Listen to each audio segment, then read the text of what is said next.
Leroy Sane is the subject of interest from Galatasaray, which could force Manchester United into acting.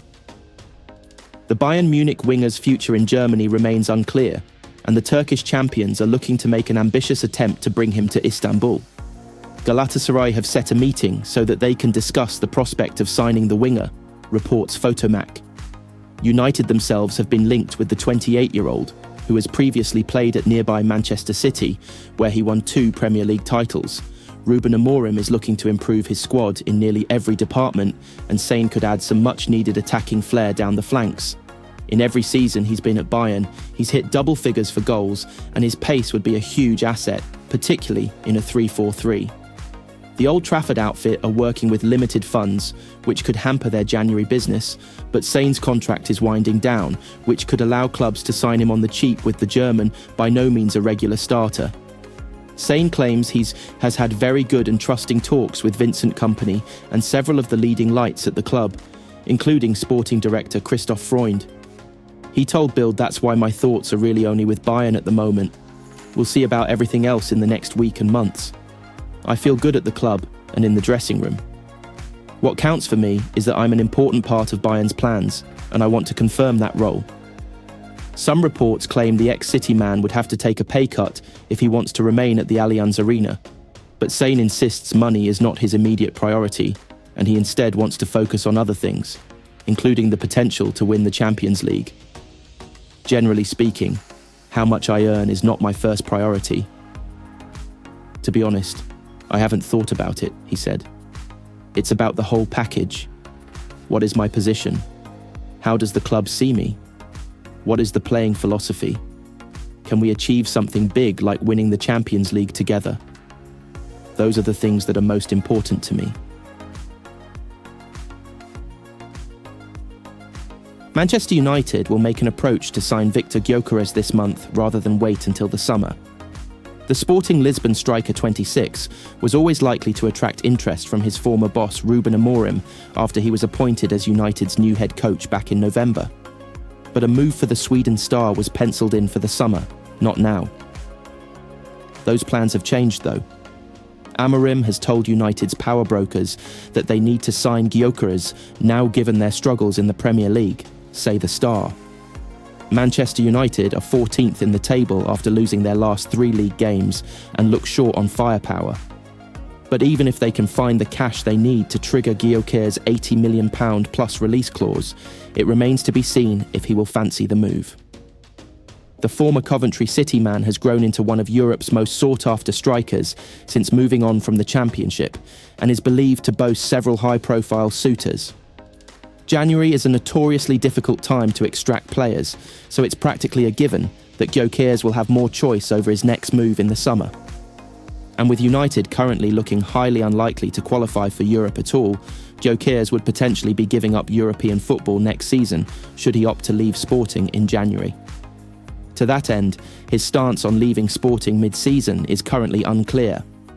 While Sporting have already parted company with Amorim's successor, João Pereira, they are still top of the Portuguese league and on track to progress in the Champions League. Former Arsenal midfielder Anders Limpar previously referenced the fact that Gyökeres would probably have his pick of clubs if he does hold out until the end of the season. We have to remember that the Portuguese league is inferior to the Premier League, but when Manchester City came to visit Lisbon, he scored a hat-trick, so he's fully capable of scoring in England, Limpar said back in November after tipping him to join Arsenal. He has played for Coventry and scored goals. He knows the English mentality. I think his next step is to play in the Premier League, and he can really choose which team he wants to play in.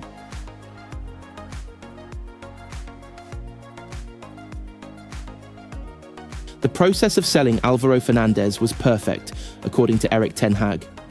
Palaver would be a more appropriate description. Manchester United sold a fit left-back without playing him, who is now playing in the same league Ruben Amorim coached in. Meanwhile, United effectively still have no left-back. Tyrell Malacia has been substituted in 3 of his 4 starts and was omitted from the squad against Wolves on Boxing Day. It has been 319 days since Luke Shaw last started a club game. And then there is Fernandes, United's first summer sale.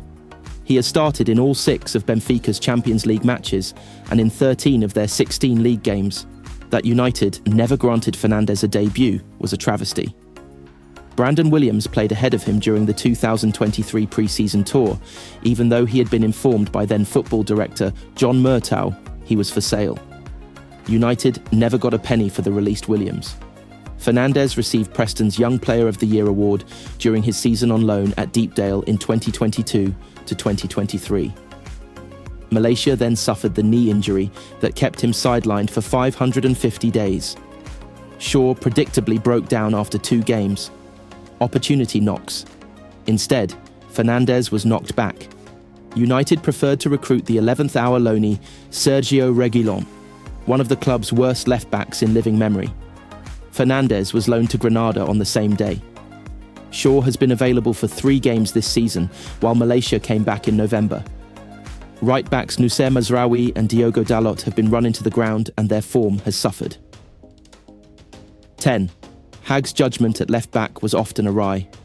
Buying Malacia, loaning Reguilón, selling Fernandes, playing Victor Lindelof and Sofiane Amrabat there, starting Harry Maguire in pre-season, only to then not use him whatsoever when the actual season started. Maguire, 17, was added to the United first team squad on the day of the Community Shield and has since barely been involved with the first team. He was in every predicted 11 in newspapers that Saturday morning, yet was not even named on the team sheet against Manchester City. Ten Hag included Maguire among the substitutes for his last 2 matches in charge, and Ruud van Nistelrooy named him on the bench against Chelsea and PAOK. He has not been seen in training under Amorim. Fernandes, 21 at the time he left United, would have been a shoo-in. People at the club who coached him still cannot grasp how he never got a kick. During his 4 years at United, Fernandes' character was as impressive as his quality. He and Marc Jurado touched down in Manchester during the COVID-19 pandemic and had to quarantine for 2 weeks. Video calls with coaches and compatriots, Arnau Puigmal and Mateo Mejia, already in the United Academy, helped ease them in without leaving their new home. After United won the FA Youth Cup in May 2022, Fernandes sat in the director's box, hurtled down the gangway and onto the touchline. He was the first to charge onto the pitch at the final shrill. Fernandes was not even eligible for selection. He was watching and supporting the age group below him, but was as delighted as his participating teammates. With the floodlights fading, Fernandes and Alejandro Garnacho posed with their silver shields that recognised their status as the Denzel Haroun Reserve Player of the Year and the Jimmy Murphy Young Player of the Year. Fernandes would be on the bench for the last game of United's season at Crystal Palace 11 days later. Oddly, he was unused by Ralf Rangnick on a day Garnacho and Shola Shortire emerged. The next day, Ten Hag arrived. Fernandes was surprisingly cut from United's pre-season tour squad. He was more involved during the following year's pre-season, but the only times he played under Ten Hag were in the first halves against Leeds United, in Norway, and Lyon in Edinburgh, and 64 minutes against Athletic Bilbao in Dublin. "I think the process is perfect," Ten Hag said when asked about Fernandes. "We loaned him to Preston, he got back, then we loaned him to Granada, but he didn't play so much there, and of course, all the time we observed him. Now we had the opportunity to sell him, but we have a buyback, so we have control of the situation. But I think that's what he needed from Preston. Then go to La Liga, then the next step Portugal, every time stepping up to a higher club and a better league. So we have to see and assess the situation, if he can maybe be an option for us in the future, maybe the immediate future. United have a buyback option for £16 million until summer 2026. Only United cannot afford Fernandes this month without shifting Malacia or Shaw. Those two are hard sells, hardly a perfect process. The transfer window is officially open, but don't expect Manchester United to break the bank this month. The Red Devils will have to wheel and deal in January if they are to provide their new head coach, Ruben Amorim, with the fresh faces that his beleaguered team would appear to desperately need. United are languishing in 14th place in the Premier League after back-to-back losses over the Christmas period. And with a daunting trip to arch-rivals Liverpool on the horizon, things could get even worse for Amorim and co. As speculation over what United may or may not do in the January transfer window continues to build, Mirror Football brings you all the latest transfer news and gossip from Old Trafford. Marcus Rashford has shot down reports that he held talks with a new agency as speculation over his future at Manchester United continues. The forward, 27, is represented by his brother, Dwayne Maynard. It had been reported by The Sun that Rashford had spoken with the Stella Group to help him secure a move away. But Rashford took to social media on New Year's Day to rubbish said reports, saying, "Been a lot of false stories written over past few weeks, but guys, this is getting ridiculous.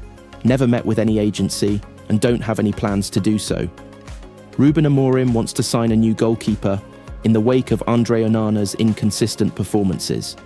United paid out big money to sign the Cameroon international from Inter Milan back in the summer of 2022, but Onana has made a catalogue of high-profile errors since moving to Old Trafford. And while the 28-year-old has been in better form so far this season, Amorim wants to sign a new goalkeeper to push him in 2025, according to the Manchester Evening News. Casemiro is said to be ready to consider a move in January as clubs in the Saudi Pro League weigh up a move for the veteran midfielder. The Brazil star, 32, has come in for criticism over the past 18 months after a drop in form. And that has led to speculation that United would like to offload the veteran's substantial salary, despite the fact he impressed during his first season at Old Trafford.